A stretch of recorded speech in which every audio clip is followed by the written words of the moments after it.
Hallelujah ਜੈ ਮਸੀਹ ਭੈਣਾਂ ਤੇ ਭਰਾਓ ਪ੍ਰਭੂ ਤੁਹਾਨੂੰ ਸਭ ਨੂੰ ਬਹੁਤ ਬਹੁਤ ਬਰਕਤ ਦੇਵੇ god bless you Hallelujah. God bless you abundantly, brothers and sisters.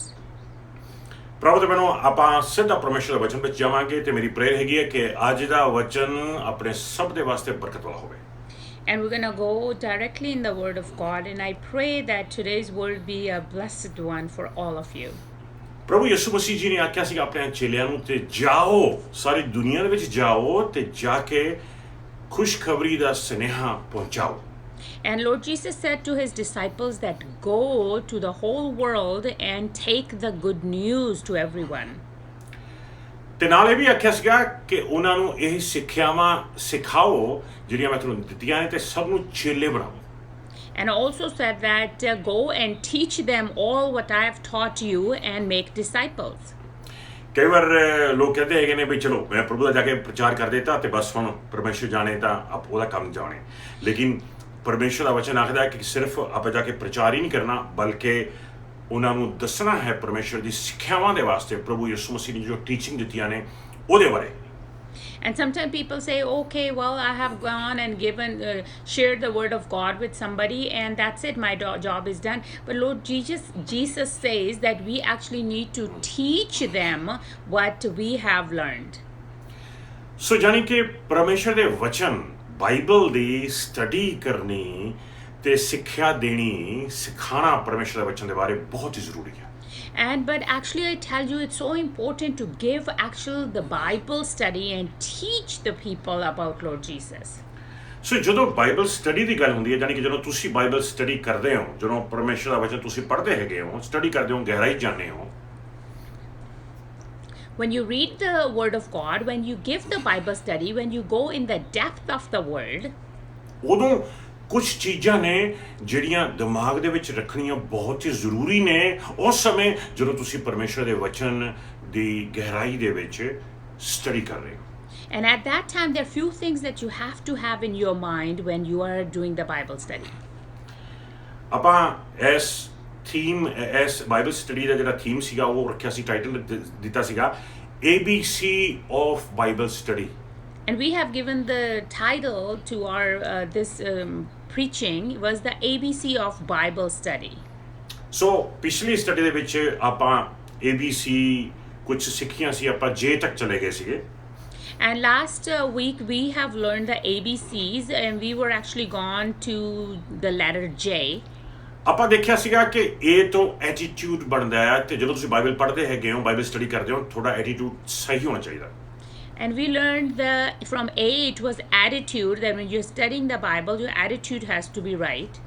B ਤੋਂ ਦੇਖਿਆ ਸੀਗਾ ਬੈਲੈਂਸ ਯਾਨੀ ਕਿ ਜਦੋਂ ਬਾਈਬਲ ਸਟੱਡੀ ਕਰਨੀ ਆ ਉਹਦਾ ਬੈਲੈਂਸ ਰੱਖਣਾ ਜ਼ਰੂਰੀ ਹੈਗਾ ਆ ਪੁਰਾਣੇ ਨੇਮ ਤੇ ਨਵੇਂ ਨੇਮ ਦਾ And we see from B it was balance, how important it was to have the balance in the Old Testament and the New Testament. C ਤੋਂ ਆਪਾਂ ਦੇਖਿਆ ਸੀਗਾ ਵੀ ਜਿਹੜੀਆਂ ਕਮਾਂਡਮੈਂਟਸ ਪਰਮੇਸ਼ਰ ਦੇ ਵਚਨ ਵਿੱਚ ਨਜ਼ਰ ਆਉਂਦੀਆਂ ਨੇ ਉਹਦੀ ਗਹਿਰਾਈ 'ਚ ਜਾਣਾ ਜ਼ਰੂਰੀ ਹੈ ਤੇ ਜਾਣਨਾ ਵੀ ਕਿੱਥੇ ਕਿੱਥੇ ਹੁਕਮ ਆਉਂਦੇ ਨੇ ਪਰਮੇਸ਼ਰ ਦੇ And C was the commandments, how important it is to see the commandments and know them when and where the commandments are taking place. D ਤੋਂ ਆਪਾਂ ਦੇਖਿਆ ਸੀ ਡਿਲੀਜੈਂਸ ਯਾਨੀ ਕਿ ਬੜੇ ਹੀ ਆਦਰ ਨਾਲ ਰਿਸਪੈਕਟ ਨਾਲ ਡਿਲੀਜੈਂਟਲੀ ਪਰਮੇਸ਼ਰ ਦਾ ਵਚਨ ਧਿਆਨ ਨਾਲ ਪੜ੍ਹਨਾ ਹੈ ਤੇ ਉਹਦੀ ਗਹਿਰਾਈ 'ਚ ਜਾਣਾ ਧਿਆਨ ਲਾਣਾ ਯਾਨੀ ਕਿ And number 4 we have seen D, diligence, then with the reverence and respect and understanding we have to read the word of God. E ਤੋਂ ਆਪਾਂ ਦੇਖਿਆ ਸੀ ਐਗਜ਼ਾਮਪਲਸ ਯਾਨੀ ਕਿ ਬਾਈਬਲ ਵਿੱਚ ਐਸੀ ਐਗਜ਼ਾਮਪਲਸ ਦਿੱਤੀਆਂ ਹੋਈਆਂ ਨੇ ਚੰਗੀਆਂ ਐਗਜ਼ਾਮਪਲਸ ਮਾੜੀਆਂ ਐਗਜ਼ਾਮਪਲਸ ਜਿੱਥੋਂ ਆਪਾਂ ਨੂੰ ਸਿੱਖਿਆ ਮਿਲਦੀ ਹੈ ਤੇ ਉਹਨਾਂ ਐਗਜ਼ਾਮਪਲਾਂ ਤੇ ਖਾਸ ਧਿਆਨ ਦੇਣਾ ਜ਼ਰੂਰੀ ਹੈ And E, we have seen examples that how important it is to focus on the examples. They're good and bad examples in the Bible that we'll have to learn from everything. F ਤੋਂ ਆਪਾਂ ਦੇਖਿਆ ਸੀਗਾ faith ਯਾਨੀ ਕਿ ਜਦੋਂ ਤੁਸੀਂ ਪਰਮੇਸ਼ਰ ਦਾ ਵਚਨ ਪੜ੍ਹਦੇ ਹੋ ਗਹਿਰਾਈ ਜਾਣਦੇ ਹੋ ਯਾਦ ਰੱਖਣਾ ਕਿ ਤੁਹਾਡੇ ਵਿੱਚ ਈਮਾਨ ਖੜਾ ਹੋਵੇਗਾ ਫੇਥ ਨਾਲ ਤੁਸੀਂ ਭਰ ਜਾਓਗੇ And F was faith, and when we read the word of God it's important to pay attention and know that when we read we will be filled with the faith. G ਤੋਂ ਆਪਾਂ ਦੇਖਿਆ ਸੀਗਾ God ਯਾਨੀ ਕਿ ਜਦੋਂ ਤੁਸੀਂ Bible ਪੜ੍ਹਨੀ ਹੈਗੀ ਤੁਸੀਂ ਬਾਈਬਲ ਨੂੰ ਜਾਣਨ ਵਾਸਤੇ ਬਾਈਬਲ ਨਹੀਂ ਪੜ੍ਹਨੀ ਬਲਕਿ ਰੱਬ ਨੂੰ ਜਾਣਨ ਵਾਸਤੇ ਬਾਈਬਲ ਪੜ੍ਹਨੀ ਹੈ G, we have seen God, that when we are reading the Bible, doing the Bible study, we are not reading the Bible to know the Bible, we are reading it to know God. H ਤੋਂ ਆਪਾਂ ਦੇਖਿਆ ਸੀਗਾ help, ਯਾਨੀ ਕਿ ਜਦੋਂ ਵੀ ਪਰਮੇਸ਼ਰ ਦੇ ਵਚਨ 'ਚ ਕੁਝ ਸਮਝ ਨਹੀਂ ਲੱਗਦਾ, ਪਵਿੱਤਰ ਆਤਮਾ ਦੀ ਮਦਦ ਮੰਗਣੀ ਜ਼ਰੂਰੀ ਆ। ਆਪਾਂ ਨੂੰ ਕਈ ਵਾਰ ਕਿਤਾਬਾਂ ਵੀ ਇੱਧਰ ਦੀਆਂ ਉੱਧਰ ਦੀਆਂ ਦੇਖਣੀਆਂ ਪੈਣਗੀਆਂ, ਦੂਸਰੇ ਲੋਕ ਜਿਹੜੇ ਕਮੈਂਟਰੀਜ਼ ਲਿਖਦੇ ਨੇ ਉਹਨਾਂ ਦੀ ਕਿਤਾਬਾਂ ਵੀ ਪੜ੍ਹਨੀਆਂ ਪੈਣਗੀਆਂ ਤਾਂ ਆਪਾਂ ਨੂੰ ਹੈਲਪ ਮਿਲ ਸਕੇ। And H was help, that it is important when we are reading or doing the Bible study that if we need help, we should be open for it, sometimes from the Bible, sometimes from other books, sometimes from the commentaries of other writers. ਇੱਥੋਂ ਤੱਕ ਕਿ ਦੂਸਰੇ pastors ਜਾਂ ਦੂਸਰੇ ਪ੍ਰੀਚਰਸ ਨੂੰ ਸੁਣਨਾ ਵੀ ਉਹਦੇ ਉਸ ਵਰਸ ਦੇ ਮੁਤਾਬਿਕ ਕੀ ਸਮਝਦੇ ਨੇ ਜ਼ਰੂਰੀ ਆ। ਮਦਦ ਮੰਗਣ ਦੇ ਵਾਸਤੇ ਕਦੇ ਵੀ ਆਪਣੇ ਕੰਨ ਬੰਦ ਨਾ ਕਰੋ, ਆਪਣੇ ਮੂੰਹ ਬੰਦ ਨਾ ਕਰੋ, ਹਮੇਸ਼ਾ ਮਦਦ ਵਾਸਤੇ ਤਿਆਰ ਰਹੋ ਕਿ ਅਸੀਂ ਪ੍ਰਭੂ ਦਾ ਵਚਨ ਚੱਲਣਾ ਚਾਹੁੰਦੇ ਹਾਂ। And sometimes we might have to even ask the other pastors and leaders that what they think about the certain verse that we are studying. It always be open. Keep your eyes and ears open always, in your mouth to ask for help. There's nothing wrong with it. ਆਈ ਤੋਂ ਆਪਾਂ ਦੇਖਿਆ ਸੀਗਾ implication, ਯਾਨੀ ਕਿ ਵਚਨ ਜਿਹੜਾ ਪੜ੍ਹਨਾ ਆ ਉਹ ਆਪਣੇ ਤੇ ਅਪਲਾਈ ਦੇਖਣਾ। ਜਿਉਂ-ਜਿਉਂ ਪੜ੍ਹਦੇ ਆ ਪਰਮੇਸ਼ਰ ਦਾ ਵਚਨ, ਜਿਉਂ-ਜਿਉਂ ਗਹਿਰਾਈ 'ਚ ਜਾਂਦੇ ਆ, ਨਾਲ ਦੇਖੀ ਜਾਣਾ ਵੀ ਸਾਡੇ ਉੱਤੇ ਅਪਲਾਈ ਕਿੱਦਾਂ ਹੁੰਦਾ ਆ ਉਹ ਵਚਨ। And I was implication then while we're reading the word of God, we need to know that how this word is actually applying on our own life. ਜੇ ਤੋਂ ਆਪਾਂ ਦੇਖਿਆ ਸੀਗਾ ਆਪਣੇ ਪ੍ਰਭੂ ਯਿਸੂ ਮਸੀਹ ਦਾ ਨਾਮ ਆਉਂਦਾ ਸੀਗਾ, ਇਹ 10ਵੇਂ ਨੰਬਰ ਤੇ ਆਪਾਂ ਦੇਖਿਆ ਸੀਗਾ, ਜਿਹਦੇ ਵਿੱਚ ਆਪਾਂ ਨੂੰ ਪਤਾ ਚੱਲਿਆ ਸੀਗਾ ਕਿ ਪੁਰਾਣਾ ਨੇਮ, ਨਵਾਂ ਨੇਮ, ਬਾਈਬਲ ਦੀਆਂ 66 ਕਿਤਾਬਾਂ ਜਿਹੜੀਆਂ ਨੇ ਆਪਾਂ ਨੂੰ ਯਿਸੂ ਮਸੀਹ ਜੀ ਵੱਲ ਨੂੰ ਲੈ ਕੇ ਜਾਂਦੀਆਂ ਨੇ। And J, we've seen name of our Lord Jesus Christ, and we saw that new name in Old Testament and New Testament, they're all are indicating us, taking us towards Lord Jesus. K ਤੋਂ ਆਪਾਂ ਦੇਖਾਂਗੇ ਅੱਜ knowledge. From K we're gonna see today knowledge. Bible ਜਿਹਨੂੰ ਕਹਿੰਦੇ ਨੇ basic instructions before leaving the earth. Bible ਜੋ ਹੈ ਇਹਦੇ ਵਿੱਚੋਂ ਦੀ ਆਪਾਂ ਨੂੰ ਪਰਮੇਸ਼ਰ ਦੀ ਨੌਲੇਜ ਮਿਲਦੀ ਹੈ, ਰੱਬ ਦੀ ਨੌਲੇਜ ਮਿਲਦੀ ਹੈ, ਰੱਬ ਦਾ ਗਿਆਨ ਮਿਲਦਾ ਹੈ। And with K is knowledge. The Bible is where we get knowledge and knowing things about God Himself through the Bible. Colossians chapter 1 verse 10 ਦੇਖਾਂਗੇ ਆਪਾਂ। Colossians chapter 1 verse 10 we're gonna see. ਪ੍ਰਭੂ ਦੇ ਬਨੋ, ਜਦੋਂ ਆਪਾਂ ਪਰਮੇਸ਼ਰ ਦਾ ਵਚਨ ਪੜ੍ਹਦੇ ਆ ਉਦੋਂ ਆਪਾਂ ਆਪਣੇ ਰੱਬ ਬਾਰੇ ਹੋਰ ਜਾਣਦੇ ਆ। ਆਪਾਂ ਨੂੰ ਪਤਾ ਚੱਲਦਾ ਵੀ ਰੱਬ ਕੀ ਆ, ਕੀ ਉਹਦੀ ਪਰਸਨੈਲਿਟੀ ਆ, ਕੀ ਉਹਦਾ ਕਰੈਕਟਰ ਹੈਗਾ ਆ, ਕਿੰਨਾ ਉਹ ਸਾਨੂੰ ਪਿਆਰ ਕਰਦਾ ਹੈ। ਤੇ ਜਦੋਂ ਇਹ ਨੌਲੇਜ ਆਪਾਂ ਨੂੰ ਮਿਲਦੀ ਆ, ਇਸ ਨੌਲੇਜ ਦੇ ਨਾਲ ਆਪਾਂ ਪਰਮੇਸ਼ਰ ਵੱਲ ਨੂੰ ਜਾ ਸਕਦੇ ਹਾਂ। And when we read the word of God and we get to know God through reading the word of God, and we get to know what God is, how God is, what is His character, and we know more about Him, and then we go closer to Him. ਜਿੰਨਾ ਜ਼ਿਆਦਾ ਆਪਾਂ ਕਿਸੇ ਨੂੰ ਜਾਣਾਂਗੇ ਉਨਾ ਜ਼ਿਆਦਾ ਉਹਦੇ ਨੇੜੇ ਜਾ ਸਕਦੇ ਹਾਂ। More we get to know the person, more closer we can get to the person.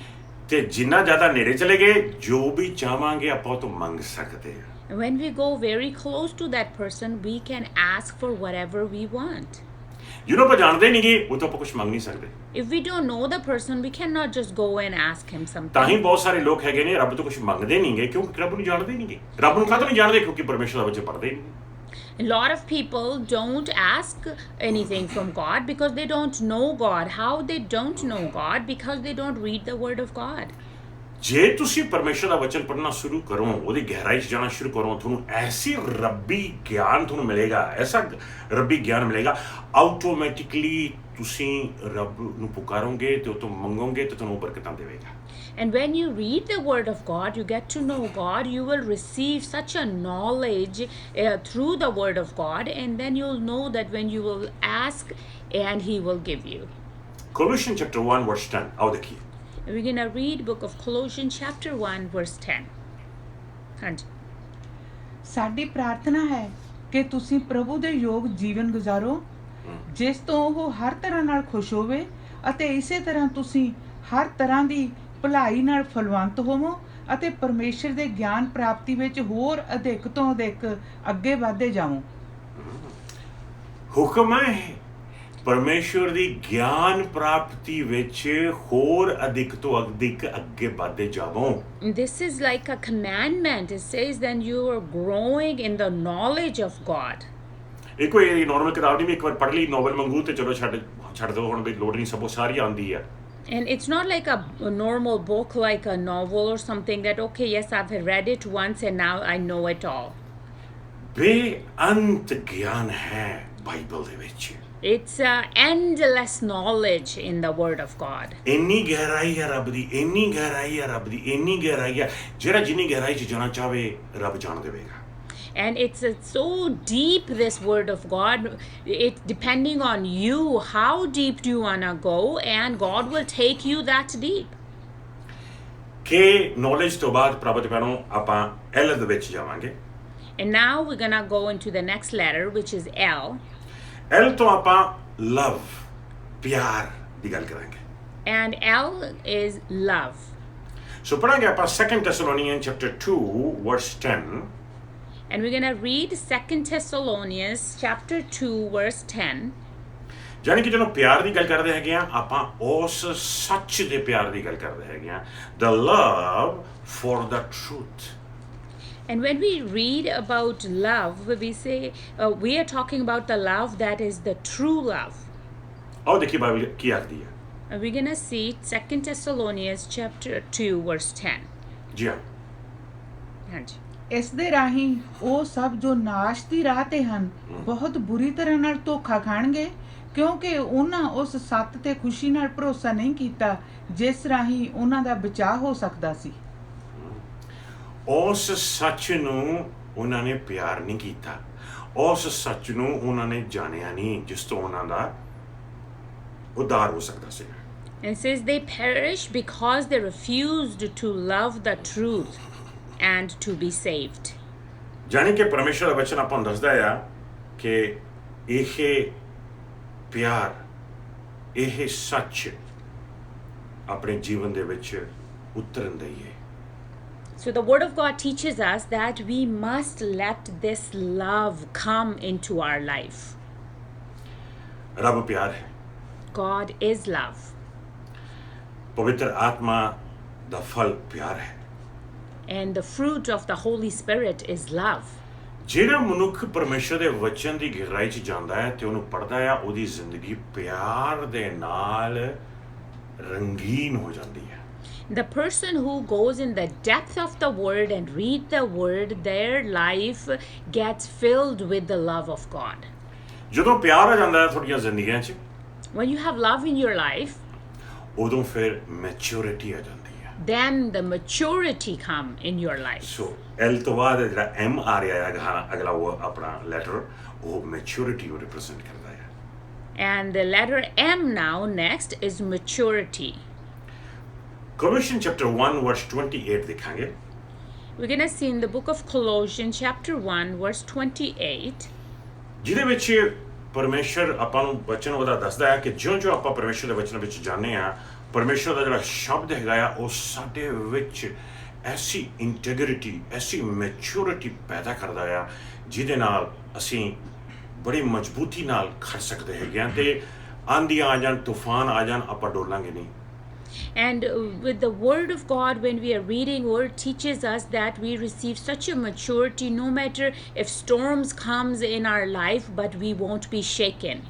ਯਾਦ ਰੱਖੋ ਕਿ ਪਰਮੇਸ਼ਰ ਦੇ ਵਚਨ ਦੇ ਵਿੱਚ ਹਰ ਸ਼ਬਦ ਵਿੱਚ ਉਹਦੀ ਹਜ਼ੂਰੀ ਛੁਪੀ ਹੋਈ ਹੈ And in every word of God, there is His presence hidden in it. ਜਦੋਂ ਆਪਾਂ ਪਰਮੇਸ਼ਰ ਵਚਨ ਪੜ੍ਹਦੇ ਆ ਉਹਦੀ ਗਹਿਰਾਈ 'ਚ ਜਾਂਦੇ ਆ ਆਪਣੀ ਜ਼ਿੰਦਗੀ ਉਹਦੀ ਹਜ਼ੂਰੀ ਨਾਲ ਭਰਨੀ ਸ਼ੁਰੂ ਹੋ ਜਾਂਦੀ ਹੈ ਹਜ਼ੂਰੀ ਨਾਲ ਭਰਨੀ ਸ਼ੁਰੂ ਹੋ ਜਾਂਦੀ ਹੈ ਹਜ਼ੂਰੀ ਨਾਲ ਭਰਨੀ ਸ਼ੁਰੂ ਹੋ ਜਾਂਦੀ ਹੈ ਤੇ ਰੱਬ ਆਪਾਂ ਨੂੰ ਇੱਕ ਮੈਚੁਰਿਟੀ ਵੱਲ ਨੂੰ ਲੈ ਕੇ ਚਲੇ ਜਾਂਦਾ ਹੈ And when we are reading the Word of God, as we are reading it, and our life starts getting filled with His maturity, start filled with His Word, and then our life gets mature. We start getting closer to Him. Colossians chapter 1 verse 28 ਦੇਖੀਏ ਜੀ ਹਾਂ We're going to see Colossians 1 verse 28. ਹਾਂਜੀ ਅਸੀਂ ਉਸੇ ਦਾ ਪ੍ਰਚਾਰ ਸਭ ਮਨੁੱਖਾਂ ਸਾਹਮਣੇ ਕਰਦੇ ਹਾਂ ਅਸੀਂ ਹਰ ਇੱਕ ਨੂੰ ਪਰਮੇਸ਼ਰ ਤੋਂ ਮਿਲੇ ਗਿਆਨ ਦੇ ਰਾਹੀਂ ਚੇਤਾਵਨੀ ਤੇ ਸਿੱਖਿਆ ਦਿੰਦੇ ਹਾਂ ਕਿ ਅਸੀਂ ਹਰ ਇੱਕ ਨੂੰ ਪਰਮੇਸ਼ਰ ਦੇ ਸਾਹਮਣੇ ਮਸੀਹ ਦੀ ਸੰਗਤ ਦੁਆਰਾ ਪੂਰਨ ਮਨੁੱਖ ਦੇ ਰੂਪ ਵਿੱਚ ਪੇਸ਼ ਕਰੀਏ ਪੂਰਨ ਮਨੁੱਖ ਯਾਨੀ ਕਿ ਮੈਚੁਰ ਮਨੁੱਖ ਪੇਸ਼ ਕਰੀਏ And that means that as a full man, as a mature person in Christ be presented. ਇਹੀ ਪਰਮੇਸ਼ਰ ਦੇ ਵਚਨ ਦੀ ਗਹਿਰਾਈ 'ਚ ਜਾ ਕੇ ਹੀ ਬੰਦਾ ਬਣਦਾ ਹੈ। And this can only happen when the person goes in the depth of the Word of God. ਪ੍ਰਭੂ ਦਾ ਵਚਨ ਪੜ੍ਹ ਕੇ ਹੀ ਬੰਦਾ ਬਣਦਾ ਹੈ। And it's when the person reads the Word of God, then the person becomes actual human being. ਪ੍ਰਭੂ ਦੇ ਬਾਰੇ M ਤੋਂ ਬਾਅਦ ਆਪਾਂ ਐਨ ਦੀ ਲੈਟਰ ਵਿੱਚ ਚਲੇ ਜਾਵਾਂਗੇ। And we're gonna Nourishment, go in letter N, nourishment. ਯਾਨੀ ਕਿ ਖੁਰਾਕ। ਪਰਮੇਸ਼ਰ ਦਾ ਵਚਨ ਸਾਡੀ ਰੂਹ, ਸਾਡੀ ਜਾਨ, ਸਾਡੇ ਜਿਸਮ ਦੀ ਖੁਰਾਕ ਹੈ। The Word of God is our nutrition. The Word of God gives us strength. ਪਰਮੇਸ਼ਰ ਦਾ ਵਚਨ ਆਖਦਾ ਆ ਮਤੀ 4:4 ਦੇ ਵਿੱਚ ਕਿ ਮਨੁੱਖ ਸਿਰਫ ਰੋਟੀ ਨਾਲ ਜ਼ਿੰਦਾ ਨਹੀਂ ਰਹੇਗਾ ਬਲਕਿ ਪਰਮੇਸ਼ਰ ਦੇ ਮੂੰਹ ਦੇ ਵਿੱਚੋਂ ਨਿਕਲੇ ਹਰ ਸ਼ਬਦ ਨਾਲ। And the Word of God says in Matthew 4:4 that not only with the bread the person will be alive, but with every word that comes out of the mouth of the Lord. ਇਸ ਸ਼ਬਦ ਵਿੱਚ ਐਸੀ nourishment ਛੁਪੀ ਹੋਈ ਹੈ, ਐਸੀ ਖੁਰਾਕ ਛੁਪੀ ਹੋਈ ਹੈ ਜਿਹੜੀ ਇਹ ਖੁਰਾਕ ਤੁਹਾਡੀ ਹਰ ਇੱਕ ਕਮਜ਼ੋਰੀ ਨੂੰ ਦੂਰ ਕਰ ਸਕਦੀ ਹੈ ਤੇ ਤੁਹਾਨੂੰ ਤਕੜਾ ਮਨੁੱਖ ਬਣਾ ਸਕਦੀ ਹੈ। And the strength in this Word of God, the nutrition that is hidden in there, that make you strong and a strong-willed person. ਰੋਟੀਆਂ ਖਾ ਕੇ ਵੀ ਪ੍ਰਭੂ ਤੇ ਪਰੋ ਐਸੀ ਨਰਿਸ਼ਮੈਂਟ ਨਹੀਂ ਆਉਂਦੀ ਆਪਾਂ ਨੂੰ, ਪਰੌਂਠੇ ਖਾ ਕੇ ਵੀ ਨਹੀਂ ਆਉਂਦੀ ਆਪਾਂ ਨੂੰ, ਪੂਰੀਆਂ ਖਾ ਕੇ ਵੀ ਨਹੀਂ ਆਉਂਦੀ ਜਿਹੜੀ ਪਰਮੇਸ਼ਰ ਦੇ ਵਚਨ ਚੋਂ ਮਿਲਦੀ ਹੈ। And there's no food on this earth that we can eat and become have that nourishment as the Word of God give us such a strength when we read it. ਉਹ ਜਦੋਂ ਆਪਾਂ ਆਲੂ ਦੇ ਪਰੌਂਠੇ ਖਾਂਦੇ ਆ ਤੇ ਖਾ ਕੇ ਆਪਾਂ ਨੂੰ ਸੰਤੁਸ਼ਟ ਹੋ ਜਾਂਦੇ ਆ ਨਾ, ਵਾਹ ਸਬਰ ਆ ਗਿਆ ਅੱਜ ਤਾਂ ਮੰਮੀ ਬੜੇ ਸਵਾਦ ਸੀਗੇ ਆਲੂ ਦੇ ਪਰੌਂਠੇ। ਬਿਲਕੁਲ ਉਸੇ ਤਰ੍ਹਾਂ ਪਰਮੇਸ਼ਰ ਦਾ ਵਚਨ ਸਾਨੂੰ ਸਬਰ ਲੈ ਕੇ ਆਉਂਦਾ ਆ ਸਾਡੀ ਰੂਹ ਦੇ ਵਿੱਚ, ਜਾਨ ਦੇ ਵਿੱਚ ਤੇ ਜਿਸਮ ਦੇ ਵਿੱਚ। And when we eat the aloo parathe, we feel such a satisfaction, and we say, "Oh, Mom, wow, it was good that we received a satisfaction today." So the same way, the Word of God give us such a satisfaction in our spirit. 1 Peter chapter 2 verse 1, 2, 3 ਪੜਾਂਗੇ। First Peter chapter 1. Chapter 2. Chapter 2. ਪਹਿਲੇ 3 verse ਪੜਾਂਗੇ। Verse 1, 2, and 3 we're gonna read. ਆਓ ਦੇਖੀਏ ਕਿ ਪਰਮੇਸ਼ਰ ਵਚਨ ਆਪਾਂ ਨੂੰ ਕੀ ਸਿਖਾਉਂਦਾ ਹੈ ਤੇ ਕਿੰਨਾ ਜ਼ਰੂਰੀ ਆ ਇਹ ਵਚਨ ਪੜ੍ਹਨਾ। ਜਿਸ ਤਰ੍ਹਾਂ ਇੱਕ ਬੱਚਾ ਜਿਹੜਾ ਹੈਗਾ ਉਹਦੇ ਲਈ ਦੁੱਧ ਜ਼ਰੂਰੀ ਆ, ਉਦਾਂ ਸਾਡੇ ਵਾਸਤੇ ਇਹ ਪਿਓਰ ਵਰਡ ਆਫ ਗॉड ਜ਼ਰੂਰੀ ਆ। And let's see how important it is for us to actually read the Word of God. And just like when a little baby drinks the milk, how important is that for them? The same way the Word of God is so important for us. 1 Peter chapter 2 ਪਹਿਲੇ 3 verse। ਹਾਂਜੀ। ਇਸ ਲਈ ਆਪਣੇ ਆਪ ਨੂੰ ਹਰ ਤਰ੍ਹਾਂ ਦੀ ਬੁਰਾਈ, ਧੋਖਾ, ਪਖੰਡ, ਈਰਖਾ ਅਤੇ ਗੰਦੀ ਬੋਲੀ ਤੋਂ ਦੂਰ ਰੱਖੋ। ਤੁਸੀਂ ਨਵ ਜਨਮੇ ਬੱਚਿਆਂ ਦੀ ਤਰ੍ਹਾਂ ਹਮੇਸ਼ਾ ਸ਼ੁੱਧ ਆਤਮਿਕ ਦੁੱਧ ਦੇ ਚਾਹਵਾਨ ਰਹੋ ਤਾਂ ਜੋ ਇਸ ਨੂੰ ਪੀ ਕੇ ਵਧੋ ਫੁੱਲੋ ਅਤੇ ਮੁਕਤੀ ਪ੍ਰਾਪਤ ਕਰ ਸਕੋ। ਧਰਮ ਗ੍ਰੰਥ ਇਸ ਦਾ ਗਵਾਹ ਹੈ ਕਿ ਤੁਸੀਂ ਪ੍ਰਭੂ ਦੀ ਦਇਆ ਦਾ ਸਵਾਦ ਚੱਖ ਚੁੱਕੇ ਹੋ। Amen. ਬੱਚਾ ਜਿਹੜਾ ਹੈਗਾ ਛੋਟਾ ਨਿਆਣਾ, ਉਹਨੂੰ ਦੁੱਧ ਹੀ ਪਸੰਦ ਆ। ਉਹਨੂੰ ਤੁਸੀਂ ਜੂਸ ਦੇ ਦਿਓ, ਉਹਨੂੰ ਤੁਸੀਂ ਪਾਣੀ ਦੇ ਦਿਓ, ਉਹਨੇ ਕੁਝ ਨਹੀਂ ਪੀਣਾ, ਦੁੱਧ ਹੀ loves it. And the really small baby, when he's drinking the milk, he just likes the milk. When you're giving him the water or something else to drink, he doesn't like it as much because he wants to drink milk. ਜਿਹੜੇ ਰੂਹ ਦੇ ਵਿੱਚ ਜਨਮ ਲੈ ਚੁੱਕੇ ਨੇ ਉਹਨਾਂ ਦੇ ਜੀਵਨ ਵਿੱਚ ਜਿਹੜੀ ਭੁੱਖ ਪਿਆਸ ਆ ਸੱਚੇ ਰੱਬ ਦੀ, ਉਹ ਭੁੱਖ ਪਿਆਸ ਉਹਨਾਂ ਨੂੰ ਪਰਮੇਸ਼ਰ ਦੇ ਵਚਨ ਪੜ੍ਹਨ ਦੇ ਵਾਸਤੇ ਤਿਆਰ ਕਰਦੀ ਆ। And the newborn babies in spirit, it's the same way. It's the hunger and thirst that they have in them is the Word of God that may get them ready for future. ਤੁਸੀਂ ਕਿਤਾਬਾਂ ਪੜ੍ਹ ਸਕਦੇ ਹੈਗੇ ਹੋ, ਤੁਸੀਂ ਪ੍ਰਚਾਰ ਸੁਣ ਸਕਦੇ ਹੈਗੇ ਹੋ, ਤੁਸੀਂ ਪ੍ਰੀਚਿੰਗ ਸੁਣ ਸਕਦੇ ਹੈਗੇ ਹੋ, ਲੇਕਿਨ ਜਦ ਤੱਕ ਪ੍ਰਭੂ ਤੇ ਪੈਣੋ ਤੁਸੀਂ ਪਰਮੇਸ਼ਰ ਦੇ ਵਚਨ ਦੇ ਵਿੱਚ ਜਾ ਕੇ 10-15 ਚੈਪਟਰ ਸੁਣ ਨਾ ਲਓ ਜਾਂ ਵਚਨ ਪੜ੍ਹ ਨਾ ਲਓ, ਤੁਹਾਨੂੰ ਉਹ ਸੰਤੁਸ਼ਟਤਾ ਨਹੀਂ ਆਉਂਦੀ, ਸੈਟਿਸਫੈਕਸ਼ਨ ਨਹੀਂ ਮਿਲਦੀ। And you can read books, you can listen to the different preachings, you can do all that, but until you actually don't go directly in the Word of God and either read it or listen like 5, 6, 7, 10 chapters, you don't feel satisfied until you actually go in the Word of God. So nourishment ਤੋਂ ਬਾਅਦ ਪ੍ਰਭੂ ਦੇ ਭੈਣੋ ਓਬੀਡੀਐਂਸ ਆਉਂਦੀ ਹੈ, O ਤੋਂ ਓਬੀਡੀਐਂਸ। And the next letter is O, which is obedience. Hebrew chapter 5 verse 9 ਦੇਖਾਂਗੇ। Hebrew chapter 5 verse 9 we're gonna see. ਪ੍ਰਭੂ ਦੇ ਭੈਣੋ ਓਬਵੀਅਸਲੀ ਜਦੋਂ ਬੰਦੇ ਨੂੰ ਨਿਊਰਿਸ਼ਮੈਂਟ ਮਿਲ ਗਈ ਹੈਗੀ ਹੈ, ਖੁਰਾਕ ਮਿਲ ਗਈ ਹੈ, ਹੁਣ ਬੰਦੇ ਦਾ ਦਿਲ ਕਰੇਗਾ ਕਿ ਉਹ ਆਗਿਆਕਾਰੀ ਹੋ ਸਕੇ। And when the person has received the nourishment, and now the person will feel like becoming obedient to the Lord. ਹੁਣ ਪ੍ਰਭੂ ਦੇ ਭੈਣੋ ਬੰਦੇ ਦਾ ਦਿਲ ਕਰਦਾ ਹੈ ਕਿ ਮੈਂ ਮਸੀਹ ਨੂੰ ਓਨਰ ਕਰ ਸਕਾਂ, ਮੈਂ ਰੱਬ ਨੂੰ ਪ੍ਰਸੰਨ ਕਰ ਸਕਾਂ, ਤੇ ਉਦੋਂ ਬੰਦਾ ਜਿਹੜਾ ਹੈਗਾ ਉਹ ਆਗਿਆਕਾਰੀ ਵਿੱਚ ਉਤਰ ਜਾਂਦਾ ਹੈ।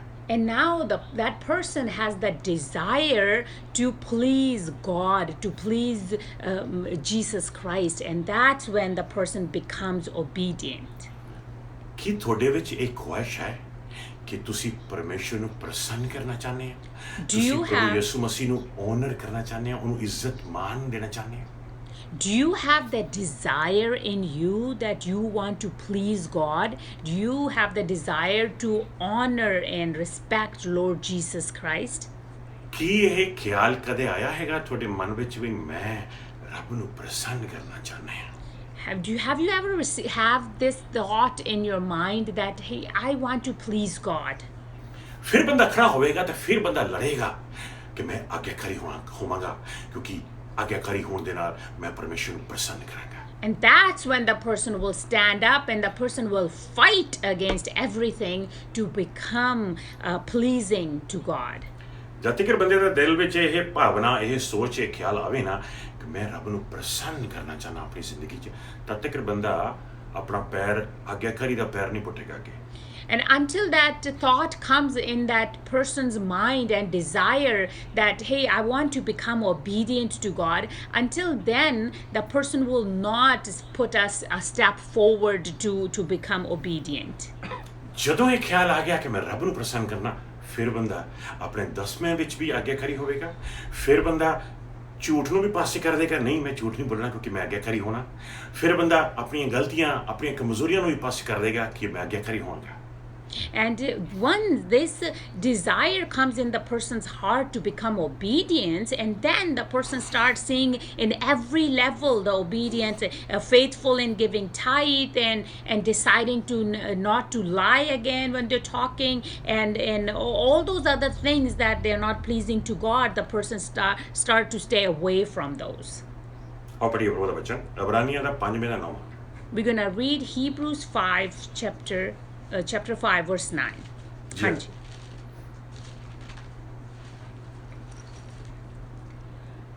ਫਿਰ ਜਦੋਂ ਉਹ ਪੂਰਨਤਾ ਨੂੰ ਪਹੁੰਚ ਗਿਆ ਤਾਂ ਉਹ ਉਹਨਾਂ ਸਭ ਦੇ ਲਈ ਜੋ ਉਸ ਦੀ ਆਗਿਆਕਾਰੀ ਕਰਦੇ ਹਨ ਮੁਕਤੀ ਦਾ ਕਾਰਨ ਬਣਿਆ।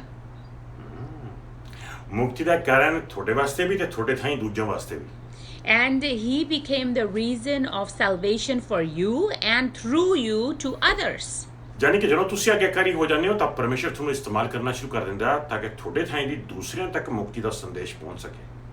And that means that when you are obedient and through you God uses you when you are obedient, and the salvation message of salvation go to others through you. ਉਹ ਤੋਂ ਬਾਅਦ ਪੀ ਦੇ ਵਿੱਚ ਜਾਵਾਂਗੇ ਤੇ ਤੋਂ ਪੀ ਤੋਂ ਆਪਾਂ ਪੇਸ਼ੈਂਸ ਦੇਖਾਂਗੇ ਪ੍ਰਭੂ ਦੇ। And now we're going to go in the letter P, which is patience. ਜਿਹਦੇ ਨਾਲ ਪਰਮੇਸ਼ਰ ਦੇ ਵਚਨ ਵਿੱਚੋਂ ਆਪਾਂ ਫਿਲੀਮਨਸ ਚੈਪਟਰ 3 ਵਰਸ 15 ਪੜਾਂਗੇ। We're going to read Philemons chapter 3 verse 15. ਜਿਹਦੇ ਵਿੱਚ ਪ੍ਰਭੂ ਦੇ ਵੱਲੋਂ ਪੇਸ਼ੈਂਸ ਜਿਹੜੀ ਹੈਗੀ ਆ, ਹੁਣ ਜਦੋਂ ਬੰਦਾ ਆਗਿਆਕਾਰੀ ਹੋ ਜਾਂਦਾ ਆ ਉਦੋਂ ਉਸ ਸਮੇਂ ਉਹਨੂੰ ਬਹੁਤ ਹੀ ਧੀਰਜਮਾਨ ਹੋਣਾ ਚਾਹੀਦਾ ਆ, ਤੇ ਪਰਮੇਸ਼ਰ ਦਾ ਵਚਨ ਹੀ ਆ ਜਿਹੜਾ ਉਹਨੂੰ ਇਸ ਧੀਰਜ ਵੱਲ, ਇਸ ਪੇਸ਼ੈਂਸ ਵੱਲ ਲੈ ਕੇ ਜਾਂਦਾ ਹੈ। And now the person is obedient, the person has to have a lot of patience, and it's the word of God that takes the person towards patience. ਜਿਉਂ-ਜਿਉਂ ਪਰਮੇਸ਼ਰ ਦੇ ਵਚਨ ਵਿੱਚ ਜਾਂਦੇ ਹਾਂ, ਜਿਉਂ-ਜਿਉਂ ਸਾਡੀ ਜ਼ਿੰਦਗੀ ਧੀਰਜ ਵੱਲ ਵਧਦੇ ਆ। As we go in the depth of the word of God, and then our life go towards the patience. ਪੀ ਤੋਂ ਬਾਅਦ ਪ੍ਰਭੂ ਦੇ ਭੈਣੋ ਆਪਾਂ ਕਿਊ ਦੇ ਵਿੱਚ ਜਾਵਾਂਗੇ। And then we're going to read Q, next letter. ਹੁਣ ਸੋਚੋਗੇ ਤੁਸੀਂ ਵੀ ਪਾਸੇ ਕਿਊ ਦਾ ਕੀ ਹੋਏਗਾ। And you were probably thinking, what can be from the letter Q? ਜਿਉਂ-ਜਿਉਂ ਆਪਾਂ ਬਾਈਬਲ ਸਟੱਡੀ ਕਰਦੇ ਆਂ, ਪਰਮੇਸ਼ਰ ਦੇ ਵਚਨ ਨੂੰ ਪੜ੍ਹਦੇ ਆਂ ਪ੍ਰਭੂ ਦੇ ਭੈਣੋ, ਉਦੋਂ ਜ਼ਰੂਰੀ ਆ ਕਿ ਤੁਹਾਡੇ ਮਨ ਵਿੱਚ ਤੁਸੀਂ ਕੁਐਸਚਨ ਕਰ ਸਕੋ। ਸੋ ਕਿਉਂ ਤੋਂ ਕਿਉਂ ਕੁਐਸਚਨਸ ਆਏਗਾ। And while you're reading the word of God, it's important to you should have questions. So from Q, it's questions. ਪ੍ਰਭੂ ਯਿਸੂ ਮਸੀਹ ਜੀ ਜਦੋਂ ਵੀ ਚੇਲਿਆਂ ਕੋਲੇ ਆਉਂਦੇ ਸੀ, ਉਹਨਾਂ ਨੂੰ ਸਵਾਲ ਪੁੱਛਦੇ ਸੀਗੇ ਤੇ ਸਵਾਲ ਪੁੱਛ ਕੇ ਉਹਨਾਂ ਨੂੰ ਵਚਨ ਸਿਖਾਉਂਦੇ ਸੀ। And when Lord Jesus Christ used to come to the disciples, he used to ask them questions, and through questions he used to teach them the word of God. ਤਾਂ ਹੀ ਜਦੋਂ ਪੰਜਾਬ ਦੇ ਵਿੱਚ ਆਪਣੀਆਂ ਭੈਣ ਜੀਆਂ ਹੁੰਦੀਆਂ ਸੀਗੀਆਂ, ਜਿਹੜੀਆਂ ਆਪਣੀਆਂ ਟੀਚਰਸ ਹੁੰਦੀਆਂ ਸੀਗੀਆਂ, ਉਹ ਸਾਨੂੰ ਬਹੁਤ ਕੁਐਸਚਨਸ ਪੁੱਛਦੀਆਂ ਸੀ, ਸਵਾਲ ਪੁੱਛਦੀਆਂ ਸੀ। ਜਦੋਂ ਕਿੰਨੇ ਐਗਜ਼ਾਮਸ ਆਉਂਦੇ ਸੀ ਤੇ ਐਗਜ਼ਾਮਸ ਦੇ ਵਿੱਚ 3-3 ਘੰਟੇ ਦਾ ਐਗਜ਼ਾਮ ਹੁੰਦਾ ਸੀਗਾ ਪ੍ਰਭੂ ਦੇ ਭੈਣੋ, ਉਹਦੇ 'ਚ ਪਤਾ ਨਹੀਂ ਕਿੰਨੇ ਕੁਐਸਚਨਸ ਹੁੰਦੇ ਸੀ। ਜਿਹੜੇ ਕੁਐਸਚਨਸ ਬੰਦੇ ਨੂੰ ਸਿਖਾਉਂਦੇ ਨੇ, ਹੋਰ ਕੋਈ ਚੀਜ਼ ਸਿਖਾਈ ਨਹੀਂ ਸਕਦੀ ਜਿੰਨੇ ਉਹ ਇਹ ਕੁਐਸਚਨਸ ਕਰਦੇ ਨੇ। And in India, our teachers, they used to be so strict sometimes. They used to ask so many questions. Even when we used to sit an exam, that 3-hour exam, used to have so many questions. So it's through questions that we actually learn. ਸੋ ਪ੍ਰਭੂ ਦੇ ਭੈਣੋ, ਪ੍ਰਭੂ ਯਿਸੂ ਮਸੀਹ ਖੁਦ ਬਹੁਤ ਸਾਰੇ ਸਵਾਲ ਪੁੱਛੇ ਨੇ। ਸੋ ਬਾਈਬਲ ਵਿੱਚ ਬਹੁਤ ਸਾਰੇ ਸਵਾਲ ਆਉਂਦੇ ਨੇ। ਜਦੋਂ ਸਵਾਲ ਆਵੇ ਬਾਈਬਲ ਵਿੱਚ, ਉਦੋਂ ਜ਼ਰੂਰੀ ਆ ਕਿ ਤੁਸੀਂ ਉਹਦੇ ਤੇ ਧਿਆਨ ਲਾ ਕੇ ਸੋਚੋ ਵੀ ਤੁਹਾਡਾ ਕੀ ਜਵਾਬ ਹੋਏਗਾ ਉਹਦੇ ਬਾਰੇ। And in the Bible, Lord Jesus asked a lot of questions. So when you read the word of God and you encounter a question that Jesus is asking, you try to answer that from your perspective and see what would your answer be. ਸੋ ਪ੍ਰਭੂ ਦੇ ਭੈਣੋ, ਕਿਊ ਤੋਂ ਬਾਅਦ ਆਪਣਾ R ਆਵੇਗਾ। ਜਦੋਂ R ਦੀ ਗੱਲ ਕਰਦੇ ਆ ਤੇ ਆਰ ਤੋਂ ਰਿਵਿਊ ਵਰਡ ਆਉਂਦਾ ਹੈ, review. And the next letter is R, which is review. ਯਾਨੀ ਕਿ ਕਦੇ ਵੀ ਤੁਸੀਂ ਕੋਈ ਪਰਮੇਸ਼ਰ ਦੇ ਵਚਨ 'ਚੋਂ ਕੋਈ ਕਹਾਣੀ ਪੜ੍ਹਦੇ ਹੋ ਤੇ ਜਦੋਂ ਤੁਸੀਂ ਉਹਨੂੰ ਪੜ੍ਹ ਲੈਂਦੇ ਹੋ, ਉਹਨੂੰ ਪੂਰੀ ਤਰ੍ਹਾਂ ਖਤਮ ਕਰ ਦਿੰਦੇ ਹੋ, ਤੁਹਾਨੂੰ ਕੁਝ ਸਮਝ ਨਹੀਂ ਲੱਗਦਾ। ਇਹ ਜ਼ਰੂਰੀ ਆ, ਜਿਹੜੀ ਚੀਜ਼ ਤੁਹਾਨੂੰ ਸਮਝ ਨਹੀਂ ਲੱਗਦੀ ਉਦੋਂ ਦੁਬਾਰਾ ਫਿਰ ਪਿੱਛੇ ਚਲੇ ਜਾਓ ਤੇ ਪਿੱਛੇ ਜਾ ਕੇ ਪੂਰਾ ਰਿਵਿਊ ਪੜ੍ਹਨ ਦੀ ਕੋਸ਼ਿਸ਼ ਕਰੋ, ਕੰਟੈਕਸਟ ਵਿੱਚ ਪੜ੍ਹਨ ਦੀ ਕੋਸ਼ਿਸ਼ ਕਰੋ, ਉਹਨੂੰ ਰਿਵਿਊ ਕਰੋ ਬਾਰ-ਬਾਰ ਤਾਂ ਕਿ ਤੁਹਾਨੂੰ ਅੰਡਰਸਟੈਂਡਿੰਗ ਮਿਲ ਸਕੇ। And sometimes when you are reading the word of God and there's something that you are not understanding it properly, then it is important that you go back in the word of God now, what you read previously, read it again and again and review that for you to understand it fully. Philippians chapter 3 verse 1 and 2 verse 1 ਦੇਖਾਂਗੇ ਆਪਾਂ। And we're going to see in Philippians chapter 3 verse 1 now. ਉਹ ਤੋਂ ਬਾਅਦ ਆਪਾਂ 2 Peter chapter 3 verse 1 ਦੇਖਾਂਗੇ। After that, we're going to see 2 Peter chapter 3 verse 1. ਸੋ ਆਓ ਪੜ੍ਹੀਏ ਕਿ ਕਿੰਨਾ ਜ਼ਰੂਰੀ ਆ ਪਰਮੇਸ਼ਰ ਦੇ ਵਚਨ ਨੂੰ ਬਾਰ-ਬਾਰ ਰਿਵਿਊ ਕਰਨਾ। And how important it is to review the word of God again and again is that Philippians chapter 3 verse 1 says, "Grace and peace to you from God our Father and the Lord Jesus Christ." ਤੁਸੀਂ ਦੇਖਿਆ ਕਿ ਦੁਬਾਰਾ ਫਿਰ ਇਹ ਵਰਸ repeat ਹੁੰਦਾ ਹੈ। And you see that the same verse that we read earlier, it's repeated here. 2 Peter chapter 3 verse 1 ਚ ਜਾਵਾਂਗੇ। 2 Peter chapter 3 verse 1 we're gonna see. ਜੀ ਹਾਂ, We're gonna read. We're reading the review, so we're gonna read 2 Peter chapter 3 verse 1। chapter 3 verse 1. ਹਾਂਜੀ। ਮੇਰੇ ਪਿਆਰੇ ਮਿੱਤਰੋ, ਇਹ ਮੇਰਾ ਤੁਹਾਨੂੰ ਦੂਜਾ ਪੱਤਰ ਹੈ। ਮੇਰੇ ਇਹਨਾਂ ਦੋਹਾਂ ਪੱਤਰਾਂ ਵਿੱਚ ਹੀ ਮੈਂ ਤੁਹਾਨੂੰ ਉਹ ਗੱਲਾਂ ਯਾਦ ਕਰਵਾਉਣ ਦੀ ਕੋਸ਼ਿਸ਼ ਕੀਤੀ ਹੈ ਜੋ ਤੁਸੀਂ ਪਹਿਲਾਂ ਹੀ ਜਾਣਦੇ ਹੋ ਕਿ ਤੁਹਾਨੂੰ ਠੀਕ-ਠੀਕ ਸੋਚਣ ਦੇ ਲਈ ਪ੍ਰੇਰਨਾ ਦੇਵਾਂ। Amen. ਯਾਦ ਕਰਾਉਣ ਦੀ ਕੋਸ਼ਿਸ਼ ਕੀਤੀ ਹੈ, ਬਾਰ-ਬਾਰ ਮੁੜ ਕੇ ਉਹ ਗੱਲਾਂ ਯਾਦ ਕਰਾਉਣ ਦੀ ਕੋਸ਼ਿਸ਼ ਕੀਤੀ ਹੈ। ਪਹਿਲੀ ਲੈਟਰ ਭੇਜੀ, ਫਿਰ ਦੂਸਰੀ ਲੈਟਰ ਭੇਜੀ ਪੀਟਰ ਨੇ। ਸੋ ਤਾਂ ਕਿ ਜਿਉਂ-ਜਿਉਂ ਗੱਲਾਂ ਯਾਦ ਕਰਦੇ ਆ, ਉਹਨੂੰ ਰਿਵਿਊ ਕਰਦੇ ਆ, ਮਗਰਲੀਆਂ ਗੱਲਾਂ ਨੂੰ ਆਪਾਂ ਬਾਰ-ਬਾਰ, ਉਦੋਂ ਪ੍ਰਭੂ ਦੇ ਭੈਣੋ ਆਪਾਂ ਨੂੰ ਪਰਮੇਸ਼ਰ ਦੀ ਬਰਕਤ ਮਿਲਦੀ ਹੈ ਤੇ ਪ੍ਰੇਰਨਾ ਮਿਲਦੀ ਹੈ, ਇਲੂਮੀਨੇਸ਼ਨ ਮਿਲਦੀ ਹੈ, And it's Peter says that I am sending you the second letter to try to remind you from the previous things. So it's again and again been reminded how important it is to review the previous things. You receive illuminations through the renewal of whatever you have read. You renew it. You receive illuminations through it. Ephesians chapter 5 verse 17 ਦੇ ਵਿੱਚ ਆਪਣਾ ਅਗਲਾ letter Ephesians ਆਵੇਗਾ। chapter 5 verse 17 is our next letter. S ਤੇ S ਤੋਂ ਆਪਾਂ ਦੇਖਾਂਗੇ study. From S we're gonna see study.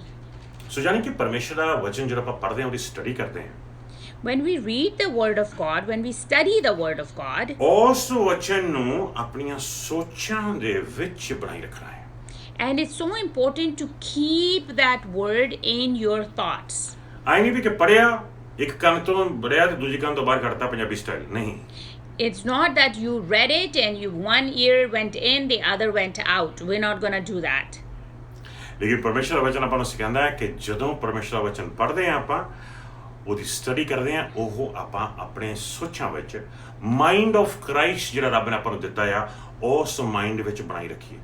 And that's why God says that when we read the word of God, we need to keep it in our mind, the mind of Christ that he has given to us. We have to keep the word in there. ਜਾਣੀ ਕਿ ਉਸ word ਨੂੰ, ਉਸ ਵਚਨ ਨੂੰ ਆਪਣੇ mind ਦੇ ਵਿੱਚ ਅਪਲਾਈ ਕਰਨਾ ਆ। That means that we have to apply that word in our mind.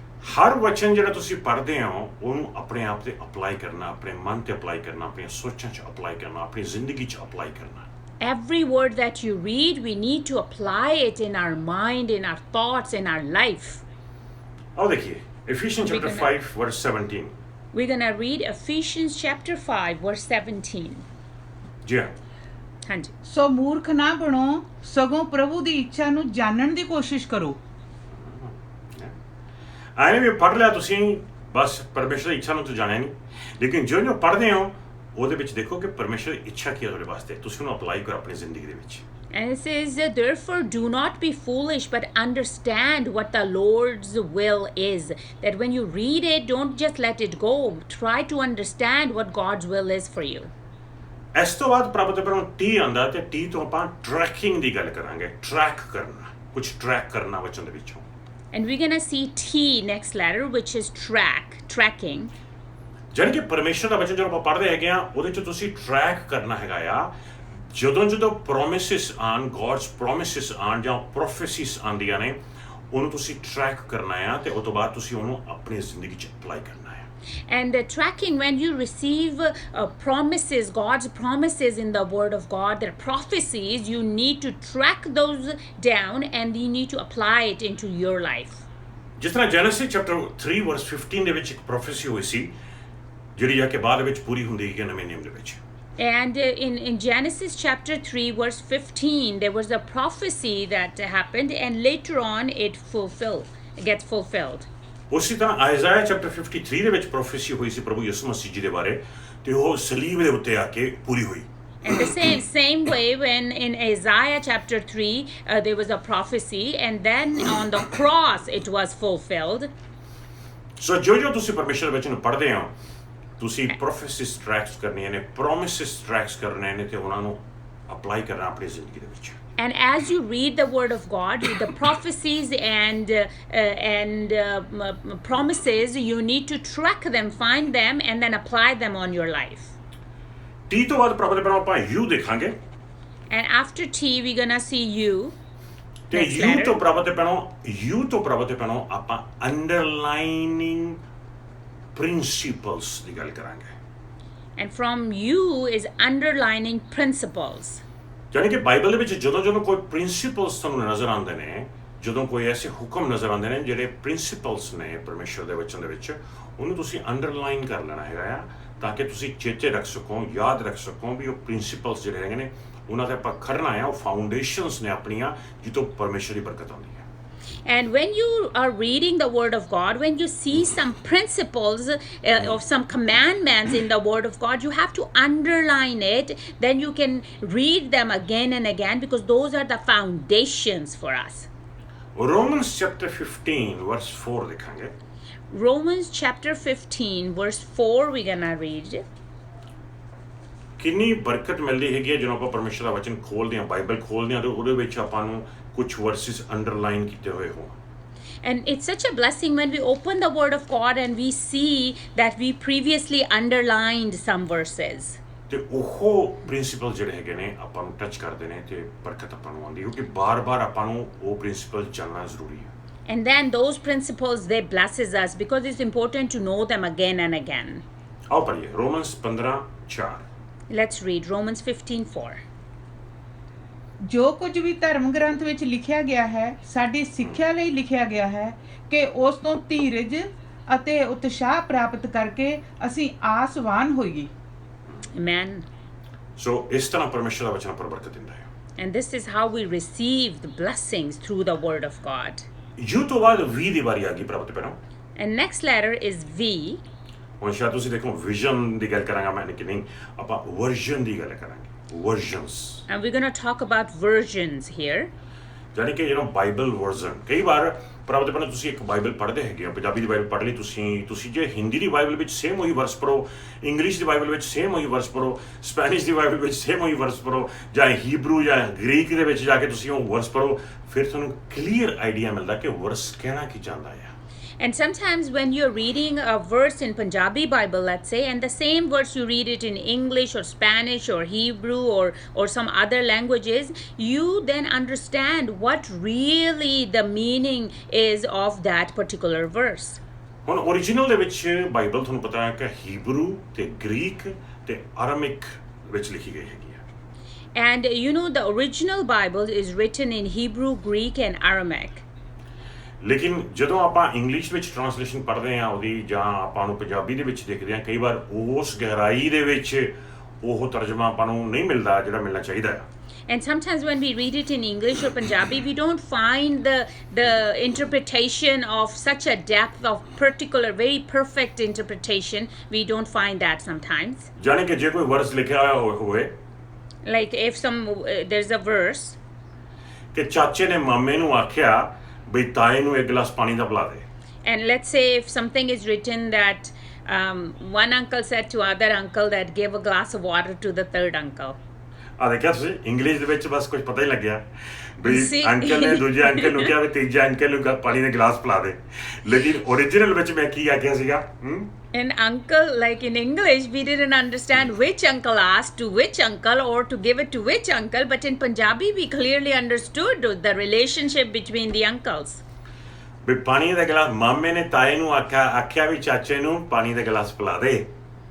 And in Punjabi we understood it that which uncle asked to give it to which uncle and which uncle is asking. ਬਿਲਕੁਲ ਉਸੇ ਤਰ੍ਹਾਂ ਪ੍ਰਭੂ ਦੇ ਪਹਿਲਾਂ ਜਦੋਂ ਆਪਾਂ different ਵਰਜ਼ਨਸ ਪੜ੍ਹਦੇ ਹੈਗੇ ਆ, ਪੰਜਾਬੀ 'ਚ ਪੜ੍ਹ ਲਿਆ, ਹਿੰਦੀ 'ਚ ਪੜ੍ਹ ਲਿਆ, ਆਪਾਂ ਇੰਗਲਿਸ਼ ਵਿੱਚ ਪੜ੍ਹ ਲਿਆ, ਜੇ ਗ੍ਰੀਕ 'ਚ ਵੀ ਪੜ੍ਹ ਸਕਦੇ ਹੈਗੇ ਆ ਤੁਸੀਂ, ਕਿਉਂਕਿ ਹੁਣ bible.cc 'ਚ ਚਲੇ ਜਾਓ, ਤੁਸੀਂ bible.hub ਵਿੱਚ ਚਲੇ ਜਾਓ, ਜਿਹਦੇ ਵਿੱਚ ਗ੍ਰੀਕ 'ਚ ਕਲਿੱਕ ਕਰੋਗੇ ਤਾਂ ਤੁਹਾਨੂੰ ਉੱਥੇ ਗ੍ਰੀਕ, ਤੁਸੀਂ ਕਹੋ ਪਾਸੇ ਗ੍ਰੀਕ ਤਾਂ ਪੜ੍ਹਨੀ ਨਹੀਂ ਆਉਂਦੀ, ਲੇਕਿਨ ਉਹਦਾ ਗ੍ਰੀਕ ਦਾ ਹਰ ਇੱਕ ਵਰਡ ਦਾ ਤਰਜਮਾ ਕੀਤਾ ਹੋਇਆ ਥੱਲੇ, ਤਾਂ ਤੁਸੀਂ ਉਹਦੀ ਗਹਿਰਾਈ 'ਚ ਜਾ ਕੇ ਦੇਖ ਸਕਦੇ ਹੈਗੇ ਹੋ ਪਰਮੇਸ਼ਰ ਦਾ ਵਚਨ ਕੀ ਸਿਖਾਉਂਦਾ ਹੈ। And then sometimes, that's why I'm telling you how important it is to read the Bible from different Bibles, different versions. If you go into the original or go into the Greek Bible, and I know you don't know how to read Greek, but they will translate word per word that verse. So it's how important it is for you to go through that. ਵੀ ਤੋਂ ਬਾਅਦ W ਆ ਜਾਂਦਾ ਹੈਗਾ ਪ੍ਰਭੂ ਦੇ ਪਹਿਲਾਂ, ਤੇ ਜਦੋਂ W ਦੀ ਗੱਲ ਆਉਂਦੀ ਹੈ ਉੱਥੇ ਵਰਡਸ ਦੇ ਬਾਰੇ ਆਪਾਂ ਦੇਖਾਂਗੇ। And next letter is W, which is words. Words ਜਾਨੀ ਕਿ 1 Corinthians chapter 2 verse 13 ਦੇ ਵਿੱਚ ਜਾ ਕੇ ਦੇਖਾਂਗੇ ਆਪਾਂ, 2:13। And we're going to see 1 Corinthians chapter 2 verse 13. ਜਾਨੀ ਕਿ ਆਪਾਂ ਸਿਰਫ ਬੁੱਕਸ ਹੀ ਨਹੀਂ ਪੜ੍ਹਨੀਆਂ, ਚੈਪਟਰਸ ਹੀ ਨਹੀਂ ਪੜ੍ਹਨੇ, ਆਪਾਂ ਸਿਰਫ ਵਰਸਿਸ ਹੀ ਨਹੀਂ ਪੜ੍ਹਨੇ, ਬਲਕਿ ਹਰ ਇੱਕ ਵਰਡ, ਹਰ ਇੱਕ ਸ਼ਬਦ, ਕਿਹੜੇ ਸ਼ਬਦ ਯੂਜ਼ ਕੀਤੇ ਗਏ ਹੈਗੇ ਨੇ, ਤੁਸੀਂ ਉਹ ਸ਼ਬਦਾਂ ਤੇ ਵੀ ਧਿਆਨ ਦੇਣਾ ਹੈ ਤੇ ਉਹਦਾ ਮੀਨਿੰਗ ਸਮਝਣ ਦੀ ਕੋਸ਼ਿਸ਼ ਕਰਨੀ। And that means you're not only to read the chapters or the verses, but you need to understand every single word that you read in a verse. ਜਿੱਦਾਂ ਬਾਈਬਲ ਦੇ ਵਿੱਚ ਜਦੋਂ ਵੀ ਰੱਬ ਦੀ ਗੱਲ ਹੁੰਦੀ ਹੈ ਤੇ ਉਹ ਵਰਡ ਰੱਬ ਜਿਹੜਾ ਹੈਗਾ GOD ਲਿਖਿਆ ਹੁੰਦਾ ਹੈ। ਜੀ ਜਿਹੜਾ ਹੈਗਾ ਉਹ ਵੱਡੇ ਅੱਖਰ 'ਚ ਹੁੰਦਾ ਹੈ GOD, ਲੇਕਿਨ ਬਾਈਬਲ ਦੇ ਵਿੱਚ ਜਿੱਥੇ ਜੀ ਛੋਟੇ ਅੱਖਰ 'ਚ ਪਾਇਆ ਗਿਆ ਉਹ ਮਤਲਬ ਦੂਸਰੇ ਦੇਵਤਾ ਜਿਹੜੇ ਫਾਲਸ ਗੋਡਸ ਹੈਗੇ ਨੇ ਉਹਦੀ ਗੱਲਬਾਤ ਹੋ ਰਹੀ ਹੁੰਦੀ ਹੈ। And for example, then when we are reading something, whenever in the Bible says the word God, if the G is capital, that means it's talking about God. And whenever you will see a lowercase g, that will be that they're talking about pagan gods. ਕਈ ਵਾਰ ਜਿਹੜੇ ਭੈਣ ਭਰਾ ਹੈਗੇ ਨੇ ਦੂਸਰੇ ਦੇਸ਼ੋਂ ਉਹ ਕਈ ਵਾਰ ਲਿਖ ਦਿੰਦੇ ਨੇ ਪਾਸਟਰ ਜੀ ਗੋਡ ਬਲੈਸ ਯੂ ਤੇ ਜੀ ਛੋਟਾ ਪਾਇਆ ਹੁੰਦਾ, ਮਤਲਬ ਕਹਿ ਰਹੇ ਹੈਗੇ ਨੇ ਕਿ ਪਾਸਟਰ ਜੀ ਦੇਵਤੇ ਤੁਹਾਨੂੰ ਬਰਕਤ ਦੇ। And sometimes when it says, oh God bless you, and you put a small g, that's practically like almost it's saying that may pagan gods bless you. ਬਿਲਕੁਲ ਉਸੇ ਤਰ੍ਹਾਂ ਪ੍ਰਭੂ ਦੇ ਭੈਣੋ ਪਰਮੇਸ਼ਰ ਦਾ ਜਿਹੜਾ ਬਾਈਬਲ ਪੜ੍ਹਦੇ ਹੈਗੇ ਆ, ਬਾਈਬਲ ਦੇ ਵਿੱਚ ਕੋਡ ਬਾਰ-ਬਾਰ ਆਉਂਦਾ ਹੈਗਾ ਰੈਵਲੇਸ਼ਨ ਆਮੇਨ। ਲੇਕਿਨ ਜਿਹੜਾ ਬੰਦਾ ਜਾਣਦਾ ਹੈਗਾ ਕਿ ਹੁਣ ਅੱਜ ਆਪਾਂ ਨੂੰ ਰੈਵਲੇਸ਼ਨ ਨਹੀਂ ਆਉਂਦੀ ਬਲਕਿ ਆਪਾਂ ਨੂੰ ਇਲੂਮੀਨੇਸ਼ਨ ਆਉਂਦੀ ਆ। ਇਲੂਮੀਨੇਸ਼ਨ ਦਾ ਮਤਲਬ ਹੈਗਾ ਵੀ ਜਿਹੜਾ ਵਰਡ ਆਲਰੇਡੀ ਰਿਵੀਲ ਹੋ ਚੁੱਕਿਆ ਆ, ਜਦੋਂ ਆਪਾਂ ਨੂੰ ਪੜ੍ਹਦੇ ਆ ਉਸ ਰਿਵੀਲ ਹੋਏ ਵਰਡ ਦੇ ਵਿੱਚੋਂ ਚਾਨਣ ਆਉਂਦਾ ਆ, ਉਹ ਆਪਾਂ ਨੂੰ ਇਲੂਮੀਨੇਟ ਕਰਦਾ ਆ। And sometimes now when we read the word of God, now they say, oh, we got a revelation, but now we don't get revelation, we get illumination from something that we already had a revelation from. So that's how important it is to understand the concept of the words. Bible ਜਦੋਂ ਬਣੀ ਹੈਗੀ ਆ ਉਦੋਂ ਸਿੱਧੀ revolution ਰੱਬ ਵੱਲੋਂ ਆਈ ਉਹਨਾਂ ਦੇ ਉੱਤੇ ਤੇ ਰੱਬ ਨੇ ਉਹਨਾਂ ਨਾਲ ਗੱਲ ਕੀਤੀ ਤੇ ਉਹਨਾਂ ਨੇ ਲਿਖੀ। ਲੇਕਿਨ ਹੁਣ ਜਦੋਂ ਆਪਾਂ ਪਰਮੇਸ਼ਰ ਦੇ ਵਿੱਚ ਜਾਂਦੇ ਆ ਤੇ ਵਚਨ ਪੜ੍ਹਦੇ ਆ, ਆਪਾਂ ਨੂੰ ਵਚਨ ਦੇ ਵਿੱਚੋਂ ਰੈਵਲੇਸ਼ਨ ਆਉਂਦੀ ਆ, ਲੇਕਿਨ ਕਿਉਂਕਿ ਵਚਨ ਚੋਂ ਆਈ ਆ, ਰਿਵੀਲਡ ਹੋਏ ਵਚਨ ਚੋਂ ਆਈ ਆ, ਉਹਨੂੰ ਇਲੂਮੀਨੇਸ਼ਨ ਕਹਿੰਦੇ ਹੈਗੇ ਨੇ। And the revelation, God got the revelation when the Bible was written, it was revealed. At that time there was a revelation, but now when we are reading it, we receive the revelation through the word, but it's called illumination because we got it through the word that has been revealed already. ਆਓ ਦੇਖੀਏ ਪਰਮੇਸ਼ਰ ਵਚਨ ਪੜਾਂਗੇ, ਪਹਿਲਾ ਕੋਰਿੰਥੀਅਨ 2:13। We're going to read the word of God, 1 Corinthians chapter 2 verse 13. ਹਾਂਜੀ ਜੀ ਹਾਂ।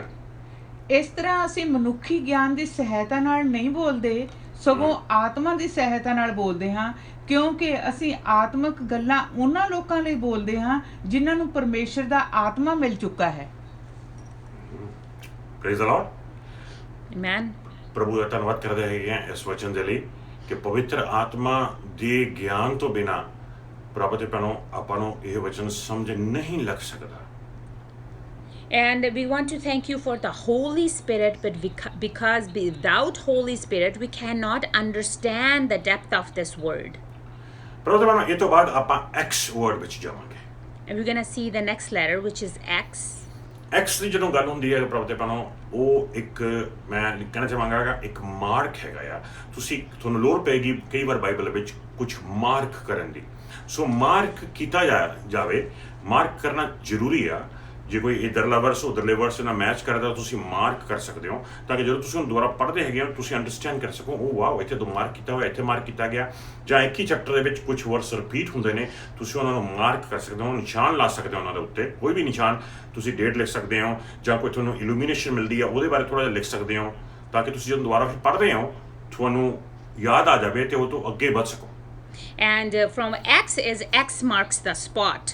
And that means that when you are reading the word of God and you read something and you mark it, and now you're reading something else, different one, then you mark that part. Then when you're reading that particular one, then you can see that mark that you made, that yes, previously there's another X, so you can compare and put them together to read. ਕਈ ਵਾਰ marker ਵੀ ਰੱਖਿਆ ਹੁੰਦਾ ਹੈਗਾ ਆ Bible ਦੇ ਵਿੱਚ।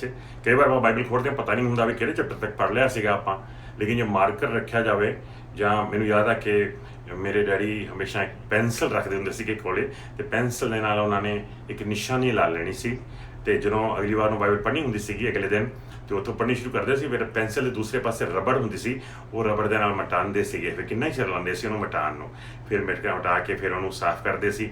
ਫਿਰ ਜਦੋਂ Bible ਪੜ੍ਹ ਲੈਂਦੇ ਸੀਗੇ ਹੋਰ ਚੈਪਟਰ, ਫਿਰ ਦੁਬਾਰਾ ਫਿਰ ਉੱਥੇ ਨਿਸ਼ਾਨ ਲਾ ਦਿੰਦੇ ਸੀਗੇ ਆਪਣੀ ਪੈਨਸਲ ਦੇ ਨਾਲ। And the mark, sometimes people also put markers in the Bible, then they know where they left off, so to start again next time. I remember my dad used to put a pencil in their Bible, and whenever my dad used to finish somewhere, he used to put a little tick mark with the pencil, and next time when he had to start, then he used to erase that little tick mark first, and then used to read, and then wherever he puts the pencil again, I put a little tick mark. So I remember seeing dad doing that. ਪ੍ਰਭੂ ਮੈਨੂੰ X ਤੋਂ ਬਾਅਦ ਆਪਾਂ U ਦੀ ਵਾਰੀ ਆ ਜਾਏਗੀ U And after X, it's U, the next letter. Y, U ਤੋਂ ਪ੍ਰਾਪਤ Y, ਕਰਨਾ। Y, the next letter. Y ਬਲਕਿ Y ਦਾ ਮਤਲਬ U YOU ਯਾਨੀ ਕਿ ਤੁਸੀਂ And the next letter is Y, so which is U, but U is YOU. ਯਾਨੀ ਕਿ ਆਪਾਂ ਨੂੰ yourself ਵੀ ਕਹਿ ਸਕਦੇ ਹਾਂ Y ਤੋਂ yourself And we can say yourself.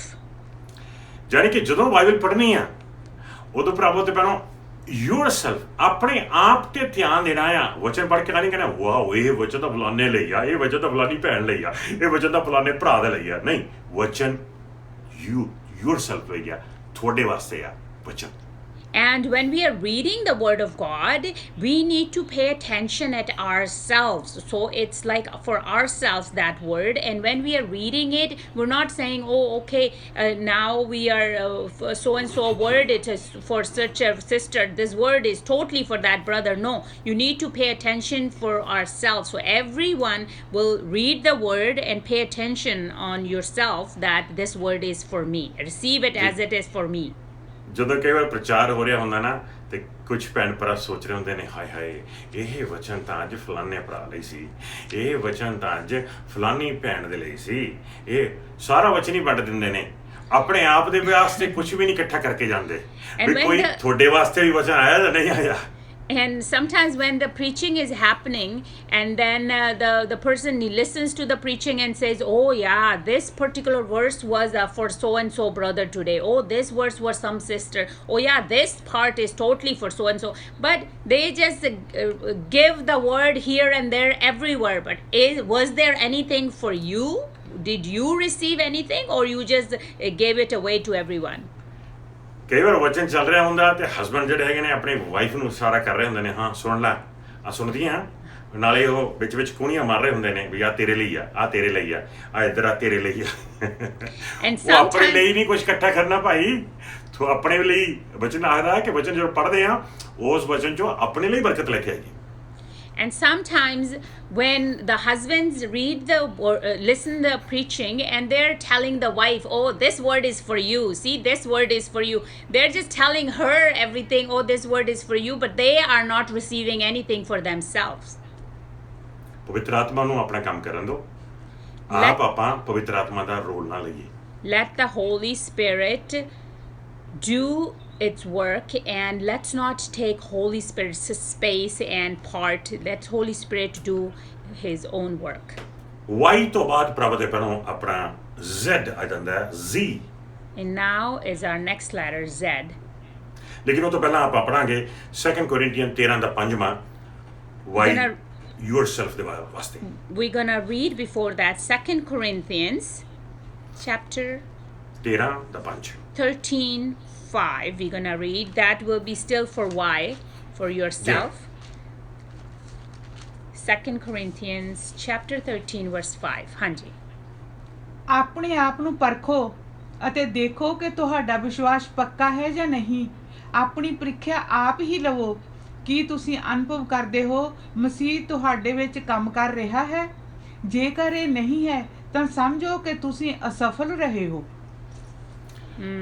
ਵਚਨ ਕਹਿੰਦਾ ਆ ਆਪਣੇ ਆਪ ਨੂੰ ਪਰਖੋ ਆ ਨਹੀਂ ਲਿਖਿਆ ਹੋਇਆ ਕਿ ਆਪਣੀ ਬੋਟੀ ਨੂੰ ਪਰਖੋ ਨਹੀਂ ਆਪਣੇ ਆਪ ਨੂੰ ਪਰਖੋ ਯਾਨੀ ਕਿ ਵਚਨ ਜੋ ਪੜ੍ਹਦੇ ਆ ਉਹ ਵਚਨ ਦੇ ਨਾਲ ਆਪਣੇ ਆਪ ਨੂੰ ਪਰਖਣਾ ਪ੍ਰਾਪਤ ਕਰਨਾ ਆਪਾਂ And the word of God says that you need to judge yourself. It doesn't say judge others. No.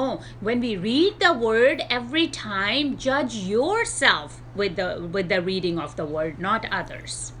ਹੁਣ Z ਦੇ ਵਿੱਚ ਜਾਵਾਂਗੇ Z ਦੇ ਵਿੱਚ ਜਾਵਾਂਗੇ ਤੇ Z ਤੋਂ ਹੈ zeal. And now we're going to go into our last letter, which is Z, which is zeal. Romans chapter 10 verse 1 to 3 ਦੇਖਾਂਗੇ Romans chapter 10, verse 1 to 3, we're gonna see. ਜਦੋਂ ਆਪਾਂ ਪਰਮੇਸ਼ਰ ਦੇ ਵਚਨ ਦੀ ਸਟੱਡੀ ਕਰਨੀ ਹੈ, ਵਚਨ ਪੜ੍ਹਨਾ ਹੈ, ਉਹ ਬਹੁਤ ਹੀ ਜ਼ਿਆਦਾ ਜ਼ੀਲ ਦੇ ਨਾਲ ਆਪਾਂ ਪੜ੍ਹਨਾ ਹੈ। When we are to study the Word of God, we have to do it with zeal. ਜਾਣੀ ਕਿ ਪੂਰੇ ਦਿਲ ਦੇ ਨਾਲ, That ਪੂਰੀ ਲਗਨ ਦੇ ਨਾਲ। With all our heart, we have to read it. ਜਦੋਂ ਵਚਨ ਪੜ੍ਹਨਾ ਆ, ਉਹਦੀ ਸਟੱਡੀ ਕਰਨੀ ਆ, ਉਹ ਵੀ ਪੂਰੀ ਲਗਨ ਨਾਲ ਕਰਨੀ ਆ। ਜਦੋਂ ਵਚਨ ਸਿਖਾਣਾ ਆ, ਉਹ ਵੀ ਪੂਰੀ ਲਗਨ ਨਾਲ ਸਿਖਾਣਾ ਹੈ। When Amen. you're reading the Word of God, when you're doing the study, we gotta do it with all your heart, with zeal. But also, when you're teaching the Word of God, you have to do it with all your heart as well. ਜਿਉਂ-ਜਿਉਂ ਤੁਸੀਂ ਪਰਮੇਸ਼ਰ ਦਾ ਵਚਨ ਪੜ੍ਹਦੇ ਹੋ, ਤੁਹਾਨੂੰ knowledge ਮਿਲ ਰਹੀ ਹੈਗੀ ਆ। ਹੁਣ ਉਹ ਨੌਲੇਜ ਜਿਹੜੀ ਹੈਗੀ ਤੁਸੀਂ ਵੰਡਣੀ ਆ, ਉਹ ਤੁਸੀਂ ਬੜੀ ਲਗਨ ਦੇ ਨਾਲ, ਬੜੀ ਦਲੇਰੀ ਦੇ ਨਾਲ, ਮਿਹਨਤ ਦੇ ਨਾਲ, ਦਿਲ ਦੇ ਨਾਲ, ਜ਼ੀਲ ਦੇ ਨਾਲ ਦੂਸਰਿਆਂ ਤੱਕ ਪਹੁੰਚਾਉਣੀ ਹੈਗੀ ਆ। And when you're reading the Word of God, it's when it's distributing the Word, do it with all your heart, with full strength of yours. ਆਓ ਦੇਖੀਏ ਰੋਮਨਸ Let- 10 ਪਹਿਲੇ 3 ਵਰਸ। Let's read Romans 10, first 3 verses. ਹਾਂਜੀ। ਭਰਾਵੋ ਇਹ ਦਿਲ ਤੋਂ ਚਾਹੁੰਦਾ ਹਾਂ ਭਰਾਵੋ ਮੈਂ ਇਹ ਦਿਲ ਤੋਂ ਚਾਹੁੰਦਾ ਹਾਂ ਕਿ ਪਰਮੇਸ਼ਰ ਅੱਗੇ ਪ੍ਰਾਰਥਨਾ ਵੀ ਕਰਦਾ ਹਾਂ ਕਿ ਮੇਰੇ ਆਪਣੇ ਲੋਕਾਂ ਅਰਥਾਤ ਇਜ਼ਰਾਈਲੀਆਂ ਨੂੰ ਮੁਕਤੀ ਮਿਲੇ। ਇਸ ਦੀ ਗਵਾਹੀ ਤਾਂ ਮੈਂ ਵੀ ਦੇ ਸਕਦਾ ਹਾਂ ਕਿ ਉਹ ਪਰਮੇਸ਼ਰ ਦੇ ਪੱਕੇ ਸ਼ਰਧਾਲੂ ਹਨ, ਪਰ ਉਹਨਾਂ ਦੀ ਸ਼ਰਧਾ ਬਿਨਾਂ ਸਮਝਦੇ ਹੈ, ਕਿਉਂਕਿ ਉਹਨਾਂ ਉਸ ਨੂੰ ਨਾ ਜਾਣਿਆ ਜੋ ਪਰਮੇਸ਼ਰ ਦਾ ਉਚਿਤ ਠਹਿਰਾਉਣ ਵਾਲਾ ਰਾਹ ਹੈ, ਅਤੇ ਨਾ ਹੀ ਆਪਣੇ ਆਪ ਨੂੰ ਉਸ ਦੇ ਅਧੀਨ ਕੀਤਾ, ਸਗੋਂ ਉਹਨਾਂ ਆਪਣੇ ਹੀ ਰਾਹਾਂ ਤੇ ਜਾਣ ਦੀ ਕੋਸ਼ਿਸ਼ ਕੀਤੀ। ਸ਼ਰਧਾ, ਆਮੇਨ, ਲਗਨ। And that is the zeal. How important is that? ਸੋ ਪ੍ਰਭੂ ਦੇ ਬਨੋ, ਇਹ ਤਾਂ ਸੀਗੀ ਆਪਣੀ ABC of Bible study. And this was our ABCs of our Bible studies. ਜਾਣੀ ਕਿ ਜਦੋਂ ਬਾਈਬਲ ਸਟੱਡੀ ਕਰਦੇ ਹਾਂ ਆਪਾਂ ਪਰਮੇਸ਼ਰ ਵਚਨ ਦੀ ਗਹਿਰਾਈ ਜਾਣਦੇ ਹਾਂ, ਇਹ ਕੁਝ ਮੁੱਖ ਗੱਲਾਂ ਨੇ ਜਿਹੜੀਆਂ ਧਿਆਨ ਵਿੱਚ ਰੱਖਣੀਆਂ ਜ਼ਰੂਰੀ ਨੇ ਵਚਨ ਪੜ੍ਹਨ ਦੇ ਵਾਸਤੇ, ਵਚਨ ਸਿੱਖਣ ਦੇ ਵਾਸਤੇ ਤੇ ਵਚਨ ਦੂਜਿਆਂ ਤੱਕ ਪਹੁੰਚਾਉਣ ਦੇ ਵਾਸਤੇ। And these are some things that when you are reading the Bible or you are giving a Bible study or teaching others, these things are very important for you to keep it in mind. ਮੈਂ ਵਿਸ਼ਵਾਸ ਕਰਦਾ ਹਾਂ ਕਿ ਅੱਜ ਦੇ ਇਸ ਵਚਨ ਤੋਂ ਬਾਅਦ ਜਦੋਂ ਤੁਸੀਂ ਬਾਈਬਲ ਪੜ੍ਹੋਗੇ ਜਾਂ ਤੁਸੀਂ ਸਟੱਡੀ ਕਰੋਗੇ, ਤੁਹਾਡਾ ਵਚਨ ਪੜ੍ਹਨਾ, ਵਚਨ ਸਿੱਖਣਾ, ਵਚਨ ਸੁਣਨਾ, ਵਚਨ ਸਿਖਾਉਣਾ ਦੂਸਰਿਆਂ ਤੱਕ ਫਰਕ ਮਹਿਸੂਸ ਕਰੋਗੇ। ਤੁਸੀਂ ਵੱਖਰੇ ਤਰੀਕੇ ਦੇ ਨਾਲ ਤੁਸੀਂ ਇਹ ਵਚਨ ਦੀ ਸਟੱਡੀ ਕਰੋਗੇ। ਕਿਉਂਕਿ ਉਹਨੇ ਇਹ ਗੱਲਾਂ ਤੁਹਾਡੇ ਮਨ ਵਿੱਚ ਤੇ ਤੁਹਾਡੇ ਦਿਲ ਵਿੱਚ ਘਰ ਕਰ ਚੁੱਕੀਆਂ ਨੇ। And when you will read the Word of God, teach the Word of God, these, I'm pretty sure you will pay attention to all this because these things have made room in your heart. ਪਰਮੇਸ਼ਰ ਪਿਤਾ ਯਿਸੂ ਮਸੀਹ ਨਾਸਰੀ ਨਾਮ ਦੇ ਵਿੱਚ ਮੇਰੀ prayer ਹੈ ਕਿ ਅੱਜ ਦਾ ਵਚਨ ਸਾਡੇ ਭੈਣ ਭਰਾਵਾਂ ਦੇ ਮਨ ਵਿੱਚ ਤੇ ਉਹਨਾਂ ਦੇ ਦਿਲ ਵਿੱਚ ਆਪਣਾ ਪੂਰਾ ਘਰ ਕਰ ਲਵੇ। Lord, today this is my prayer that today's word may make a special space in everyone's heart. ਪ੍ਰਭੂ ਜੀ ਅੱਜ ਤੋਂ ਬਾਅਦ ਜਦੋਂ ਵੀ ਅਸੀਂ ਤੁਹਾਡਾ ਵਚਨ ਪੜ੍ਹਦੇ ਹਾਂ, ਸੁਣਦੇ ਹਾਂ, ਸਿਖਾਉਂਦੇ ਹਾਂ, ਪ੍ਰਭੂ ਜੀ ਵੱਖਰੇ ਤੇ ਅਨੋਖੇ ਇੱਕ ਲਗਨ ਦੇ ਨਾਲ, ਪੂਰੇ ਦਿਲ ਦੇ ਨਾਲ ਸਿੱਖ ਸਕੀ ਤੇ ਸਿਖਾ ਸਕੀ। And Lord, from today on, whenever we read the Word of God or we teach the Word of God or give the Bible study, help us so we can do it with all the zeal, with full attention. ਪ੍ਰਭੂ ਜੀ ਮੇਰੀ prayer ਹੈਗੀ ਆ ਕਿ ਸਾਡੇ ਭੈਣ ਭਰਾ ਤੁਹਾਡੇ ਵਚਨ ਦੀ ਐਸੀ ਗਹਿਰਾਈ ਦੇ ਵਿੱਚ ਜਾ ਸਕਣ, ਰੱਬ ਦੀ ਐਸੀ ਗਹਿਰਾਈ ਦੇ ਵਿੱਚ ਜਾ ਸਕਣ, ਰੱਬ ਦੀਆਂ ਬਰਕਤਾਂ ਦੀ ਗਹਿਰਾਈ ਦੇ ਵਿੱਚ ਜਾ ਸਕਣ। ਪ੍ਰਭੂ ਜੀ ਜਿੱਥੇ ਉਹਨਾਂ ਦੇ ਚਾਰੋਂ ਪਾਸੇ ਰੱਬ ਦਾ ਚਾਨਣ ਹੀ ਚਾਨਣ ਹੋਵੇ ਤੇ ਸ਼ੈਤਾਨ ਹਜ਼ਾਰਾਂ ਮੀਲ ਦੂਰ ਹੋਵੇ ਉਹਨਾਂ ਤੋਂ। And Lord, I pray today that with the Bible study, with the illumination, that our brothers and sisters will be so blessed that there will be a light all around them of the Word of God, and the enemy will be far away from them because they'll be strong with the Word of God. ਕਿ ਪਰਮੇਸ਼ਰ ਪਿਤਾ ਦਾ ਪਿਆਰ, May the love of Father, ਪ੍ਰਭੂ ਯਿਸੂ ਮਸੀਹ ਦੀ ਕਿਰਪਾ ਤੇ ਮਿਹਰ, grace and mercy of Lord Jesus Christ, ਪਵਿੱਤਰ ਆਤਮਾ ਦੀ ਸੰਗਤੀ and the fellowship of the Holy Spirit ਤੁਹਾਡੇ ਸਭਨਾਂ ਨਾਲ ਹੋਵੇ। be with all of you. ਹਮੇਸ਼ਾ ਹਮੇਸ਼ਾ ਦੇ ਵਾਸਤੇ always and forever. ਜੈ ਮਸੀਹ ਦੀ Jai Masidi. God bless you all. Amen Amen. Amen.